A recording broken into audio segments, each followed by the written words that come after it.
Bismillahirrahmanirrahim. Assalamu alaikum dear students. Myself Dr. Saida Nureen and I am back with a new topic of electromagnetic induction today. Let's watch. Today we are going to study that what is a DC generator. In your last lecture अगर आपको याद हो तो हमने AC generators के बारे में पढ़ा था और आज हम DC generator और back motor effect in generators को स्टडी करेंगे. बेसिकली स्टूडेंट्स जनरेटर्स वो डिवाइस होते हैं which are use to generate the electricity, जिन्होंने इलेक्ट्रिसिटी को जनरेट करना होता है. अब AC जनरेटर और DC जनरेटर में जो बेसिक डिफरेंस है वो ये है कि AC जनरेटर जो है, जो हमने लास्ट टॉपिक में पढ़ा था कि अल्टरनेटिंग करंट जनरेटर होता है जिसमें करंट जो है वो पॉजिटिव हाफ साइकिल में भी फ्लो करती है और नेगेटिव हाफ साइकिल में भी फ्लो करती है. जबकि डीसी जनरेटर जो है इसमें डीसी करंट जो है वो आपको जनरेटर जनरेट करके देता है. ये स्मॉल लेवल पर, बहुत ही स्मॉल स्केल पर जब हमें इलेक्ट्रिसिटी चाहिए होती है, स्पेसिफिकली आप कह सकते हैं कि जैसे एक्सपेरिमेंटली अगर आपको लैब में कोई छोटा सा आपने कोई जो है वर्क कर रहे हैं, कोई एक्सपेरिमेंटल वर्क, तो उसमें फिर आपको डीसी जनरेटर जो है वो डीसी करंट जनरेट करके देता है. और डीसी करंट जो है वो सिर्फ यूनिडायरेक्शनल करंट होती है, यानी कि ये वो करंट होती है जो सिर्फ एक डायरेक्शन में फ्लो करती है. इस तरीके से या तो सिर्फ आपको आउटपुट में क्रेस्ट मिलेगा या आउटपुट में सिर्फ ट्रफ को ये फ्लो करा सकता है. So this is the basic difference between AC generator and DC generator. AC में आपने देखा था कि करंट जो है वो दोनों तरह से फ्लो कर रही थी, पॉजिटिव हाफ साइकिल में भी लाइक अ साइन वेव, इस तरह से एसी करंट फ्लो करती थी. तो ये एसी करंट थी जिसमें अल्टरनेटिंग करंट को जनरेट करता था एसी जनरेटर. अब डीसी जनरेटर जो है वो डीसी करंट को जनरेट करेगा एंड डीसी करंट जो है बेसिकली वो यूनी डायरेक्शनल करंट होती है. ठीक है, यानी डीसी जो है बेसिकली जो आपको डायरेक्ट करंट जिसको आप कहते हैं वो आपकी कैसी करंट है, यूनी डायरेक्शनल. यूनी डायरेक्शनल का मतलब होता है एक डायरेक्शन में जो फ्लो करती है, या सिर्फ पॉजिटिव हाफ साइकिल में फ्लो करेगी या सिर्फ नेगेटिव हाफ साइकिल में फ्लो करेगी. तो ये यूनी डायरेक्शनल करंट को जो है वो डीसी जनरेटर जनरेट करता है. तो इसका क्वेश्चन जो है ये शॉर्ट आंसर क्वेश्चन के तौर पे आपको पेपर में आ सकता है कि what is a DC generator, कि डीसी जनरेटर क्या है. ठीक है, सो यहाँ से हम इसको देख लेंगे. हमने इसको as a short answer and question में शॉर्ट नोट के तौर पे हमने इसको पढ़ना है. तो alternating current generators are not suitable for many applications, for example to run a DC motor. जैसे अब अगर आपने एक डीसी मोटर और जनरेटर में बेसिकली फर्क यही होता है कि जनरेटर का काम है टू जनरेट इलेक्ट्रिसिटी, जबकि मोटर ने क्या करना है कि वो इलेक्ट्रिसिटी जो जनरेटर जनरेट करके आपको देगा उसको यूज करते हुए कोई ना कोई वर्क परफॉर्म करके आपको देना है. जैसे आपके हमने जो है मैंने प्रीवियस भी शायद ये एग्जाम्पल दी थी आपको कि अगर आप अल्टरनेटिंग करंट जनरेटर से एसी जो आपको करंट मिल रही थी उसको आप यूज़ करके, तो आपके घरों में हाउस होल्ड जो मोटर्स जिस तरह से वर्क करती हैं वो आपको, आप उनसे क्या काम लेते हैं हाउस होल्ड मोटर से, कि आप पानी जो है वो निकाल के देती हैं आपको ज़मीन से. तो बेसिकली वो वर्क परफॉर्म करती है ना बाय यूजिंग एसी करंट. ठीक है, इसी तरह डीसी जनरेटर से जो डीसी करंट प्रोड्यूस होगी उसकी मदद से आप डीसी मोटर को रन करा सकते हैं. ठीक है, तो इसमें ये लिखा in 1834 William Sturgeon invented a simple device called as a commutator. एक कम्यूटेटर 1834 में विलियम स्टर्जन ने इन्वेंट किया था. सिंपल सा डिवाइस है that prevents the direction of the current from changing. यानी बेसिकली जो डीसी करंट है वो एक ऐसा डिवाइस, जिस डिवाइस को हम कम्यूटेटर कहते हैं, 1834 में विलियम स्टर्जन ने हमें बताया. और वो एक सिंपल सा डिवाइस था जो आपको डायरेक्ट करंट प्रोड्यूस करके देता था. ठीक है, जिसको आप कम्यूटेटर कह रहे हैं. और वो प्रिवेंट करता था यानी रोकता था करंट को चेंज होने से. करंट चेंज किस में होती है, एसी में. अल्टरनेटिंग में आप करंट को देखते हैं कि करंट चेंज होती है. डीसी में जो है करंट, मैंने भी आपको जैसे कि बताया कि यूनी डायरेक्शनल करंट होती है. Therefore a DC generator is similar to the AC generator. इसका मतलब है कि डीसी जनरेटर उसी तरीके से, बिल्कुल उसका आप स्ट्रक्चर देख सकते हैं, वो उसी तरीके से है जिस तरह से आपका एसी जनरेटर होता है. इन कंस्ट्रक्शन में वो सिमिलर है. सिर्फ एक फ़र्क है, छोटा सा फ़र्क जो आपको इधर नज़र आ रहा होगा. यानी आप इस अगर फिगर को गौर से देखें तो आप देख सकते हैं कि एसी जनरेटर में स्लिप रिंग्स यूज़ होते थे. मैंने आपको लास्ट लेक्चर में बताया था पेयर ऑफ स्लिप रिंग्स उसमें यूज़ होते हैं. यहाँ पर स्प्लिट रिंग्स यूज़ हो रहे हैं, यानी ये दो रिंग्स हैं और इनको आप क्या कहेंगे, स्प्लिट रिंग्स. स्प्लिट रिंग्स क्यों हैं आप देख सकते हैं इनको, ये बीच में से सेंटर में से स्प्लिटेड है, तो दैट्स वाई आप इनको स्प्लिट रिंग्स कहते हैं. अब इन स्प्लिट रिंग्स की वजह से आपकी ये जो करंट है, ये जो फ्लो कर रही है जो आप देख रहे हैं, ये यूनी डायरेक्शनल करंट फ्लो कर रही है. और यूनी डायरेक्शनल करंट कैसे है कि ये जो आपका ट्रफ था वो भी इस केस में अब क्या बन गया है, क्रेस्ट बन गया. यानी वो जो नेगेटिव हाफ साइकिल नीचे को जा रहा था वो भी ऊपर की तरफ आके पॉजिटिव हाफ साइकिल बन गया. इसी तरह से ये जो यहाँ पे नेगेटिव हाफ साइकिल था वो भी अब आपका पॉजिटिव हाफ साइकिल बन गया. और इस तरह से यूनी डायरेक्शनल करंट एक ही डायरेक्शन में फ्लो कर रही है इस सर्किट के थ्रू. ठीक है, तो DC generator is similar to the AC generator in construction with the difference that slip rings, जो कि एसी में जो कि आपको अल्टरनेटिंग करंट जनरेट करते थे, उनकी बजाय अब स्लिप रिंग्स की बजाय they are replaced by split rings. अब ये स्प्लिट रिंग्स आ गए हैं। The split rings are two halves of a ring that act as a commutator. ये आपको नजर आ रहा है कि स्प्लिट रिंग्स जो है ये टू हाफ्स हैं रिंग के, यानी आधे आधे दो रिंग्स हैं और वो कम्यूटेटर के तौर पे वर्क करते हैं। कम्यूटेटर भी मैंने आपको बताया कि वो डिवाइस है जो आपको डीसी करंट जनरेट करके देता है, ठीक है। और ये आपको विलियम स्टर्जन ने सबसे पहले इसके बारे में 1834 में बताया था। तो ये जो अगर आप फिगर देखें, shows the split rings A and A prime, ये आपको नजर आ रहे हैं, attach to the two ends of the coil that rotates in the magnetic field. और वो मैग्नेटिक फील्ड की प्रेजेंस में इसी तरह से to ends of the coil से अटैच है, जैसे आपने एसी के लिए पढ़ा था। When the current in the coil is zero and is about to change the direction, the split rings also change the contacts with the carbon brushes B and B prime। यानी जैसे ही ये एक positive half cycle इसमें से गुजरता है इस तरह से, तो जैसे ही सेकंड हाफ साइकिल आने वाला होता है तो ये जो आपकी ये जो पॉजिटिव और नेगेटिव पॉइंट्स हैं इसके टर्मिनल्स हैं वो भी चेंज हो जाते हैं। यानी यहाँ से हाफ साइकिल गुजरने के बाद, ये स्प्लिट रिंग का मतलब है इसमें से एक हाफ साइकिल सिर्फ गुजरेगा। अब जैसे ही एक हाफ साइकिल इसमें से गुजरेगा ये पॉजिटिव हाफ साइकिल, और जब नेगेटिव हाफ साइकिल आने लगेगा तो ये बीच में से स्प्लिट हो जाएगा, और स्प्लिट होने की वजह से जो दूसरा साइकिल बनेगा नेगेटिव हाफ साइकिल, वो भी अब क्या बन जाएगा, पॉजिटिव हाफ साइकिल। तो इस तरह से वो दो, यानी आपका जो डीसी करंट है वो दो डायरेक्शंस में नहीं जाता, वो सिर्फ एक डायरेक्शन में फ्लो करता है। एक डायरेक्शन में क्रस्ट उसने फ्लो कराया, जैसे ही उसमें से ट्रफ फ्लो करने लगेगा वो क्या हो जाएगा, बीच में से स्प्लिट हो जाएगा, और स्प्लिट होने की वजह से वो जो उसका नेगेटिव हाफ साइकिल जो नीचे जाना था वो भी अब रिवर्स होके इन्वर्स होके ऊपर आ जाएगा, इन्वर्जन हो जाएगी उसकी, और वो भी पॉजिटिव हाफ साइकिल के तौर पर फ्लो करेगा, ठीक है। तो ये वो बता रहे कि कार्बन ब्रशेस ये जो एंड पे लगे हुए बी और बी प्राइम, वो भी किस तरह से होंगे, वो उनके कनेक्शंस भी चेंज हो जाएंगे। They change the contacts with the carbon brushes in this way the output from B B prime remains in the same direction.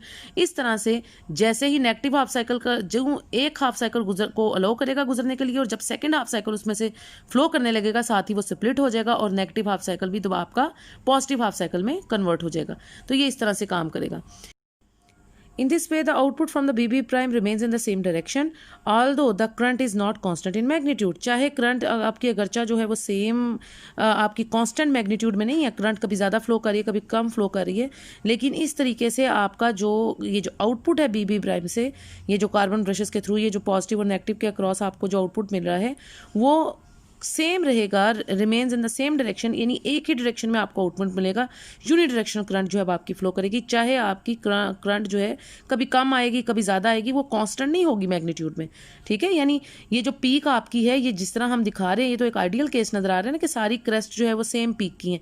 ये भी हो सकता है कि कुछ क्रेस्ट जो है वो ज़रा लॉन्ग जो है पीक की हों, कुछ शॉर्ट पीक की हों, इस तरह हो सकता है, लेकिन रहेंगी यूनिडायरेक्शनल, चाहे वो कांस्टेंट इन मैग्नीट्यूड ना रहे, पीक लंबी या छोटी हो सकती है उसकी, लेकिन डायरेक्शन जो है वो उनकी सेम रहेगी, ठीक है। The curve of the current is shown in the, ये जो उन्होंने फिगर में आपको दिखाया कि इस तरह से ये कर्व्स बनाएंगी in the same direction. It is similar to the sine wave with the lower half inverted.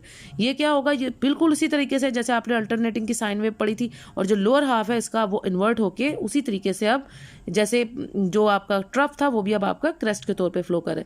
So the fluctuations of the output can be significantly reduced by using many coils rather than the single one. यानी अगर आप एक coil की बजाय ये जो fluctuations हैं कि जो हम कह रहे हैं कि करंट भी मैग्नीट्यूड में सेम नहीं रहती ना, कभी पीक लॉन्ग हो जाएगी कभी शॉर्ट हो जाएगी, तो फ्लक्चुएशंस होंगी करंट में, आउटपुट जो आएगा वो आपका कभी ज़्यादा कभी कम इस तरह से फ्लक्चुएट करेगा, और इन फ्लक्चुएशंस को आप रिमूव कर सकते हैं या किसी हद तक रिड्यूस कर सकते हैं बाय यूजिंग मैनी कॉइल्स। अगर आप एक कॉइल की बजाय नंबर ऑफ टर्न्स इंक्रीज कर दें ना, बहुत ज़्यादा कॉइल्स इस्तेमाल करें rather than a single coil, तो फिर आप इस तरह से फ्लक्चुएशंस जो आउटपुट में आ रहे हैं उसको भी रिड्यूस कर सकते हैं। Multiple coils are wound around a cylindrical core to form the armature. बहुत सारी कॉइल जब आप वाउंड करते हैं किसी सिलेंड्रिकल कोर आयरन कोर के ऊपर, आपने देखा था बहुत सारी वाइंडिंग्स अगर आप करें तो फिर आप उस मल्टीपल कॉइल्स में जो कि किसी सिलेंड्रिकल कोर के इर्द गिर्द वो एक आर्मेचर बनाती है, उससे उसका डायमीटर इंक्रीज हो जाता है।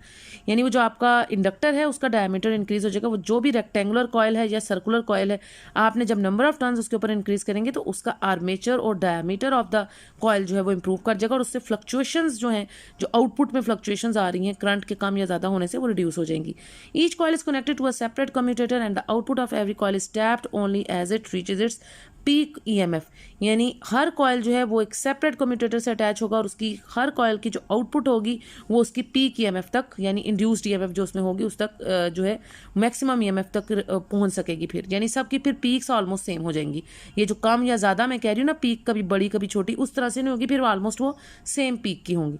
Thus the EMF in the outer circuit is almost constant, और इस तरीके से वो जो इंड्यूस्ड ईएमएफ आउटपुट पे मिलेगी आपको, और जाहिर सी बात है अगर इंड्यूस्ड ईएमएफ जो है वो कांस्टेंट होगी तो फिर इंड्यूस्ड करंट की वैल्यू भी फिर कांस्टेंट आएगी। फिर इसी तरह का ये जो आइडियल केस जिन्होंने आपको फिगर में दिखाया है, फिर यही केस होगा कि सेम पीक्स की आपको आउटपुट मिलेगी, लेकिन आउटपुट तब सेम पीक की मिलेगी ना अगर आप उसमें टर्न्स, नंबर ऑफ टर्न्स या मल्टीपल कॉइल्स इस्तेमाल करते हैं rather than a single coil, जिससे आर्मेचर इंक्रीज होगा कम्यूटेटर के अंदर।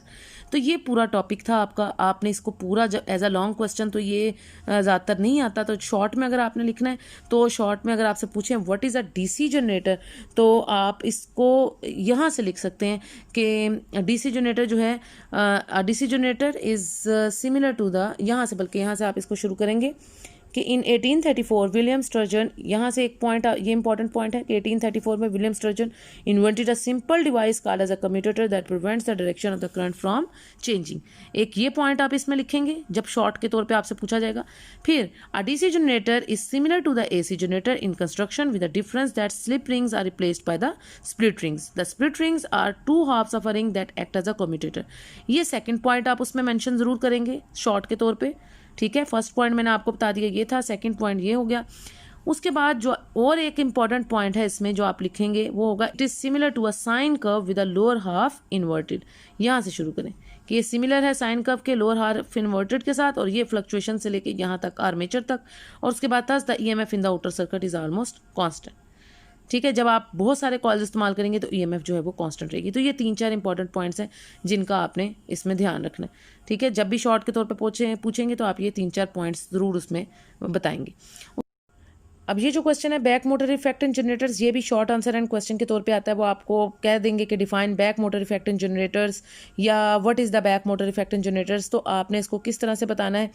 वही बात, generator is the source of electricity production. जैसे कि मैंने आपको पहले बताया कि जनरेटर वो डिवाइस है जो कि आपको इलेक्ट्रिसिटी प्रोड्यूस करता है, whether it is a DC current or it is an AC current, वो उस पर डिपेंडिंग, हम चाहे डीसी की बात करें चाहे एसी की बात करें, जनरेटर का काम है टू जनरेट इलेक्ट्रिसिटी।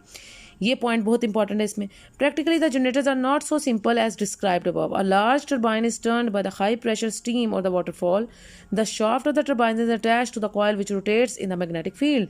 यानी अगर हम बहुत लार्ज स्केल पे कहीं पे इलेक्ट्रिसिटी जनरेशन की बात करेंगे तो वहाँ पे एक बहुत बड़ी टर्बाइन होगी which is turned by the high pressure steam, या फिर वाटरफॉल यानी पानी को गिरा के उस टर्बाइन के ऊपर और उसको रन कराया जाएगा, उसको उससे वर्क प्रोड्यूस कराया जाएगा। जब वो वर्क करेगा तो आपको इलेक्ट्रिसिटी जनरेट करके देगा, और वो फिर शाफ्ट ऑफ द टर्बाइन जो है वो अटैच्ड होगा कॉइल से, जो कि रोटेट करेगा मैग्नेटिक फील्ड की प्रेजेंस में, और फिर वो आपको मैकेनिकल एनर्जी को कन्वर्ट करके देगा इलेक्ट्रिकल एनर्जी में। ये वो तरीका है जो हाई लेवल पे डैम्स में ये प्रोसेस यूज़ होता है, जिसमें आपने पावर हाउस में जहाँ पे इलेक्ट्रिसिटी जनरेशन का काम होता है, जिससे आपने पूरे एक टाउन को, एक इलाके को जो है इलेक्ट्रिसिटी जनरेट करके देनी होती है, तो वहाँ पे ये प्रोसेस जनरेटर का जो है कि आपने शाफ्ट वो जो है टर्बाइन के ज़रिए से, और वहाँ पे वर्क किस तरह से, मैकेनिकल वर्क किस तरह से कराना है, क्योंकि मैकेनिकल एनर्जी को इलेक्ट्रिकल एनर्जी में कन्वर्ट करके देगा ना, तो वहाँ पे मैकेनिकल वर्क स्टीम के जरिए से या वाटरफॉल के जरिए से अंडर हाई प्रेशर और in the presence of magnetic field आप कराएंगे, और वहाँ से इलेक्ट्रिसिटी फिर वो आपको मैकेनिकल एनर्जी को इलेक्ट्रिकल एनर्जी में कन्वर्ट करके देगा। The generator supplies the current to the external circuit, और फिर आपको करंट सप्लाई करेगा the devices in the circuit that consume electrical energy are known as load. आपके घरों में जितनी डिवाइसेज हैं जो सब की सब एसी करंट को यूटिलाइज करती है ना, आपको पता है आपके स्प्लिट यूनिट्स हैं, रेफ्रिजरेटर्स हैं, टीवी है, जो भी अप्लाइंसेज आप यूज़ करते हैं घरों में, वो सब लोड है। वो सब लोड इसलिए क्योंकि वो तमाम वो डिवाइसेज हैं जो कि आपकी इलेक्ट्रिकल एनर्जी को कंज्यूम करते हैं, इस्तेमाल करते हैं। The greater the load the larger the current is, ये भी बहुत इंपॉर्टेंट पॉइंट है। व्हाट इज लोड, ये भी वो अलग से पूछ सकते हैं आपसे। जितना ज़्यादा लोड होगा, larger the current is supplied by the generator, उतनी ज़्यादा जनरेटर को करंट प्रोड्यूस करनी पड़ेगी, ठीक है, लोड के हिसाब से। So when the circuit is open, open circuit में तो आपको पता है कोई करंट फ्लो नहीं करती। The generator does not supply electrical energy and a very little force is needed to rotate the coil. उस वक्त कोई इलेक्ट्रिकल एनर्जी प्रोड्यूस नहीं होगी, और कोई बहुत ना होने के मुताबिक यानी negligible amount of the force जो है वो रिक्वायर्ड होगी कॉइल को रोटेट करने के लिए।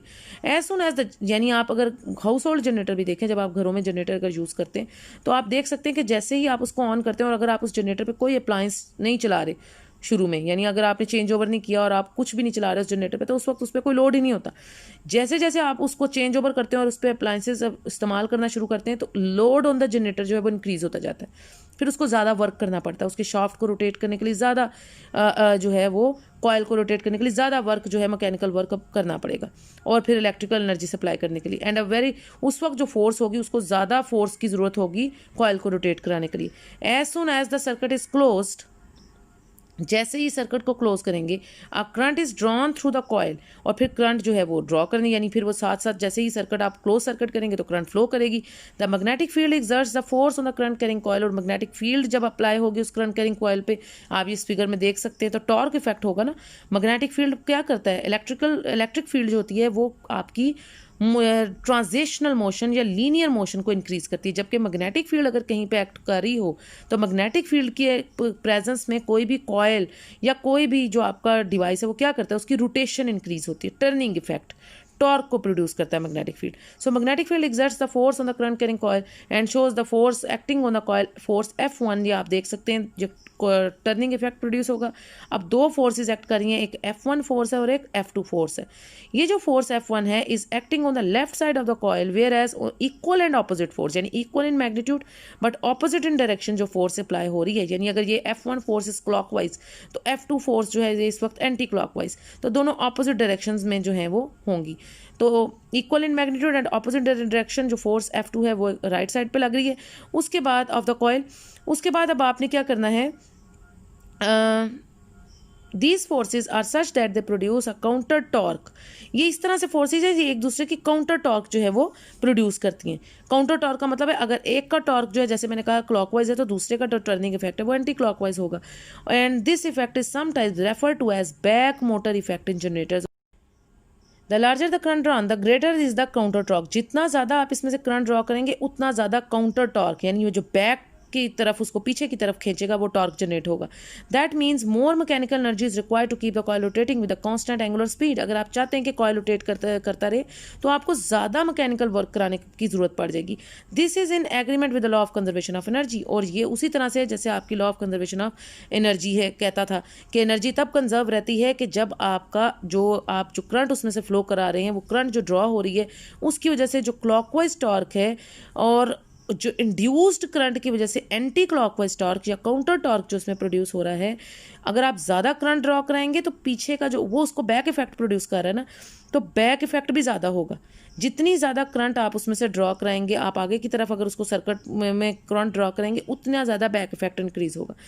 दिस मीन्स मोर मैकेनिकल, और फिर आपको ज़्यादा मैकेनिकल वर्क जो है वो करना पड़ेगा कॉइल को रोटेट कराने के लिए कांस्टेंट एंगुलर स्पीड के साथ, और ये वही है जो आपके law of conservation of energy आपको कहता था। ठीक है, यानी इसका मतलब है कि अच्छा सर्किट अगर आप अच्छे तरीके से जनरेटर से काम लेना चाहते हैं तो कम से कम उसमें से करंट ड्रॉ कराया जाए, क्योंकि अगर कम करंट ड्रॉ कराएंगे तो बैक इफेक्ट भी कम होगा। बैक इफेक्ट बेसिकली उसकी एफिशिएंसी को रिड्यूस करता है ना जनरेटर की। ये ऐसे ही है जैसे आप फ्रिक्शन की एग्जांपल ले लेना, जैसे आप सड़क पे चल रहे हैं तो आपके चलते हुए फ्रिक्शन वो फोर्स है जो आपको पीछे की तरफ खींचती है, लेकिन ये भी नहीं हो सकता आप फ्रिक्शन बिल्कुल ख़त्म कर दें। फ्रिक्शन का फ़ायदा भी है, उसी की वजह से तो आप चल रहे हैं। अगर फ्रिक्शन पीछे की तरफ आपको ना करे ना तो आपको होल्ड भी नहीं कर सकते आप, आपका ज़मीन के ऊपर ग्रिप भी फ्रिक्शन की वजह से ही है। तो फ्रिक्शन आपकी मोशन के लिए ज़रूरी तो है, ठीक है, लेकिन आपकी मोशन को रिड्यूस भी करती है। इसी तरीके से ये जो बैक इफेक्ट इन जनरेटर्स है ये वो फोर्स है जो एंटी टॉर्क प्रोड्यूस कर रहा है और जनरेटर की मोशन को या जो उसकी एंगुलर वेलोसिटी है उसको डिक्रीज कर रहा है। लेकिन ये ज़रूरी भी है क्योंकि इंड्यूस्ड ईएमएफ और इंड्यूस्ड करंट की वजह से ही तो चेंज इन मैग्नेटिक फ्लक्स की वजह से वो जो इंड्यूस्ड ईएमएफ और इंड्यूस्ड करंट है उसी की वजह से ही तो आपका फिर जनरेटर वर्क भी कर रहा है properly to conserve the energy according to the law of conservation of energy, वरना तो एनर्जी कंजर्व ही ना रहे। तो इसका मतलब है कि अगर आप कम करंट ड्रॉ उसमें से कराएंगे तो जो पीछे की तरफ जो बैक इफेक्ट है वो भी कम होगा, और हम ये चाहते हैं कि बैक इफेक्ट कम हो लेकिन ख़त्म नहीं करा सकते ना। सो बैक इफेक्ट होगा तो ज़रूर लेकिन कम होना चाहिए, जैसे फ्रिक्शन का होना तो ज़रूरी है आपकी मोशन के लिए लेकिन कम होना चाहिए। इसी तरह से बैक इफेक्ट इन जनरेटर्स या मोटर्स के अंदर जो हम पढ़ रहे हैं वो उसकी मोशन को रिड्यूस करेगा, उसकी एंगुलर वेलोसिटी को रिड्यूस करेगा, लेकिन वो to conserve the energy according to the law of conservation of energy वो ज़रूरी भी है। सो जितनी ज़्यादा करंट ड्रॉ कराएंगे उतनी ही ज़्यादा बैक इफेक्ट होगा, तो करंट अगर कम ड्रॉ कराएंगे तो बैक इफेक्ट भी कम होगा। ठीक है, तो ये सारा कहने का मकसद है आपका।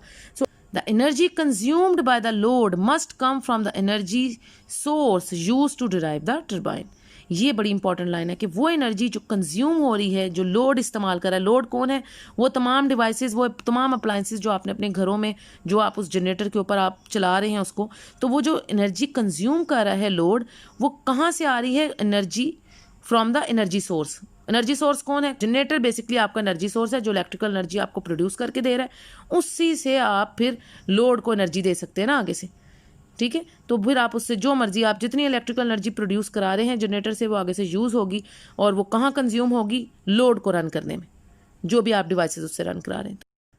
अब जब शॉर्ट आंसर एंड क्वेश्चन में आपसे ये क्वेश्चन वो पूछेंगे कि define back motor effect in generators, तो आपने कौन से ऐसे मेन पॉइंट्स हैं जिनका ध्यान रखना है वो आप देख लें। सबसे पहले ये जो फर्स्ट लाइन मैंने आपको बताई है कि generator is a source of electricity production, ये इंपॉर्टेंट लाइन है जो आपने ज़रूर मेंशन करनी है।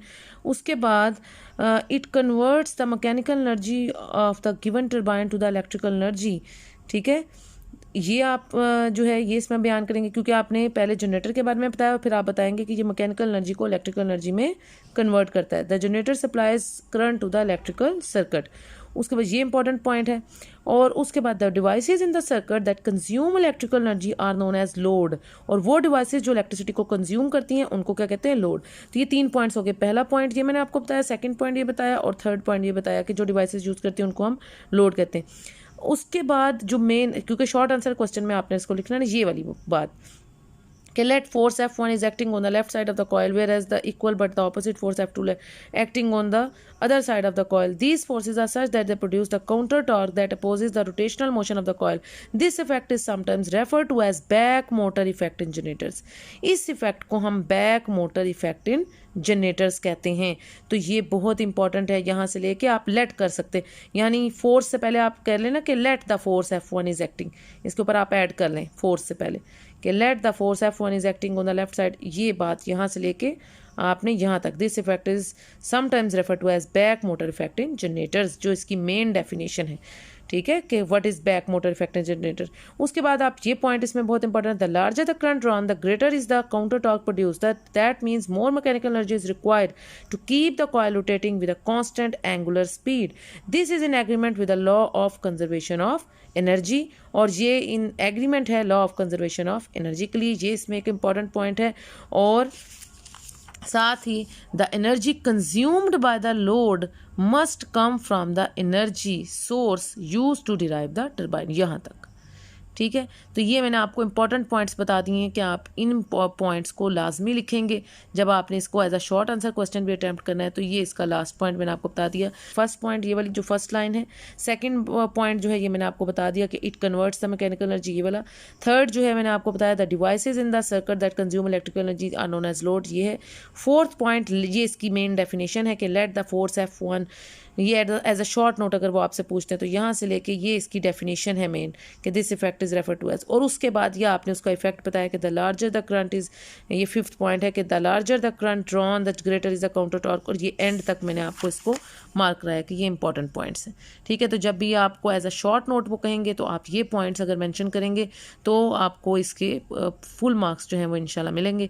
तो आपने इस तरह से इस क्वेश्चन को भी अटैम्प्ट करना है, क्योंकि लॉन्ग क्वेश्चन में तो ये आता नहीं है। तो ये आपने 4 to 5 लाइन्स जो इसमें पॉइंट्स हैं, स्पेशली उसकी डेफिनेशन तो आपने लाजमी लिखनी है ना। और उसके अलावा मैंने आपको बाकी जो 4 पॉइंट्स बताए हैं वो अगर आपसे वो पूछते हैं कि एक्स्ट्रा डेफिनेशन कि भाई व्हाट इज़ लोड, और ये अलग से पूछते हैं, वो मैंने पॉइंट्स इसीलिए मार्क कराए कि what is a generator, what is a load, ठीक है। वो फिर आप उनको उस तरह से भी बता सकते हैं कि वो मैंने आपको मेन पॉइंट्स बता दिए कि जिनसे आपको वो कुछ ना कुछ पूछ सकते हैं पेपर में, ठीक है। जनरेटर के बारे में, लोड के बारे में, या ये जो बैक इफेक्ट आपने पढ़ा है वो किस तरह से होता है, करंट के इंक्रीज करने से उस पर क्या फ़र्क पड़ता है, ये जो एंड पे आपने पढ़ा, तो ये मैंने आपको उसके मेन पॉइंट्स भी बता दिए, ठीक है जी। और जनरेटर कैसे वर्क करता है एक्सेट्रा एक्सेट्रा। मेन जो उसका डेफिनेशन थी इस पूरे टॉपिक की वो आपको मैंने बता दिया था कि वो जो आपने थर्ड पॉइंट जो पढ़ा था ये वाला कि this effect is called the, ये वाला जो मेन उसका था कि ये वाला कि let the force F1 is acting, ये वाला ये उसका मेन उसकी डेफिनेशन थी। ये आपने ज़रूर जब वो पूछेंगे कि define the back motor effect in generators, तो ये पॉइंट आपने लाजमी लिखना है, ठीक है। अदर पॉइंट्स इंपॉर्टेंट पॉइंट्स से वो मैंने आपको मार्क करा दिए।